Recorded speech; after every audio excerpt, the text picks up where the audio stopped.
Hello, my dear students. Welcome back to my video class. More video class le hokolake swagotom janaisu. My dear students, তোমালোকে প্রত্যেককে হুদিয়াছিলা মোক যে sir talent search examination of Assam Assam প্ৰতিভা সন্ধানী পৰীক্ষা 2023 কেতিয়া হ'ব হয় এইটোৰ এতিয়া খবৰ পোৱা গৈছে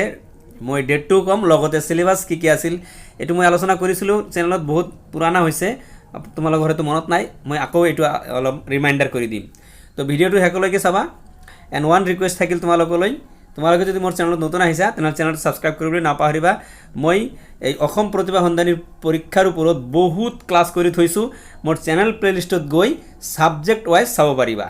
আৰু কোন সাবজেক্টত কিমান নাম্বাৰ থাকিব এটো আলোচনা কৰিম তো ভিডিওটো হেকলৈকে চাবা so let's start da video class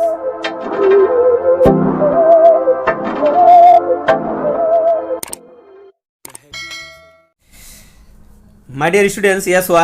all center in charge lo eta message dise যে as per information received from state academic council talent search examination for class 8 class 9 and class 10 will be held on 22 March 2023 Wednesday at concerned center school, so you are requested to inform your feeder schools regarding date of the exam. The date for receiving center wise question papers will be informed later on as per direction of SAC. তার মানে প্রত্যেকটো centre in charge লৈ এই মেসেজটো দিছে যে অহা 22 তারিখত প্রতি বুধবার দিনা প্রত্যেকটো সেন্টার স্কুল মানে সেন্টার এটা সেন্টার স্কুলত তো বহুত কেটা স্কুল থাকে সেই স্কুলবিলাকক খবৰ দিব কৈছে ষ্টুডেন্টক যে 22 তাৰিখত পৰীক্ষাটো অনুষ্ঠিত হ'বলৈ গৈ আছে আৰু ইয়াৰ লগত জড়িত যে কোশ্চেন পেপাৰ এবিলাক বুকলেট এবিলাক সেন্টাৰত আহিব মানে এজ পাৰ ডিৰেকশন এটো আহি যাব তো এই খবৰটো বৰ ইম্পৰ্টেন্ট আছিল বহুত ছাত্ৰই মোক সুধিছিল স্যাৰ পৰীক্ষাটো কেতিয়া হ'ব তো মাধ্যমিক পৰীক্ষা চলি আছে 20 তাৰিখে মাধ্যমিক পৰীক্ষা শেষ হ'ব মেট্ৰিক পৰীক্ষাটো তাৰ একদিন পিছতেই এটো হ'ব আৰু ইয়াৰ কাৰণে এটোৰ কাৰণে এক্সট্ৰা পঢ়াৰ দৰকাৰ নাই মই আগতে আলোচনা কৰিছিলো যে কনসাৰ্ন সিলেবাস তাৰ মানে তোমালোকৰ যেটো সিলেবাস আছে সেই সিলেবাসৰ ওপৰতেই এই পৰীক্ষাটো হ'ব মই সিলেবাসটো আকৌ মনত কৰি দি আছো সাবজেক্ট এন্ড মাৰ্কস গোটেইটা সাবজেক্টৰ পৰীক্ষা নহয় অনলি 4টা সাবজেক্টৰ ওপৰত পৰীক্ষা হ'ব ইংলিশ 22 মাৰ্কস আৰ এটো অনলি গ্ৰামাৰ সেকশন থাকিব বাকি প্ৰোজ পোয়েট্ৰি পড়াৰ দৰকাৰ নাই তোমালোকৰ নেক্সট আছে কি জেনারেল ম্যাথমেটিক্স 22 ইংলিশ 20 মার্কস মানে ইংলিশ টু ইংলিশ মিডিয়ামত থাকিব কোশ্চেন পেপারটো আর জেনারেল ম্যাথ 22 থাকিব এটো ইংলিশ মিডিয়ামত থাকিব অসমীয়া মিডিয়ামত থাকিব নেক্সট আছে জেনারেল সায়েন্স 22 এটো ইংলিশ মিডিয়াম থাকিব অসমীয়া মিডিয়াম থাকিব কোশ্চেনটো তার পিছত আছে জেনারেল নলেজত দুটা পার্ট আছে জেনারেল নলেজ মানে কি social science also a general knowledge আর এটা হইছে কারেন্ট অ্যাফেয়ার্স মানে সম্প্রতি ঘটনা কি ঘটিছে এইবিলাক ইয়াতে 22 এন্ড 12 থাকিব current affairs and general knowledge থাকিব 22 আর 12 থাকিব কারেন্ট অ্যাফেয়ার্স তো এই হল তোমার 100 মার্কস আর কোশ্চেন প্যাটার্নটো কেনেকৈ থাকিব অল কোশ্চেন কিন্তু এমসিকিউ না থাকে এমসিকিউ থাকিব ভেরি শর্ট আর হইছে ফিল ইন দা ব্ল্যাঙ্কস কিন্তু অল কোশ্চেনৰ এনসাৰ 1 মাৰ্কসে থাকিব সো এটো তোমালোকৰ কোশ্চেন প্যাটাৰ্নস আৰ এটো হইছে তোমালোকৰ সিলেবাস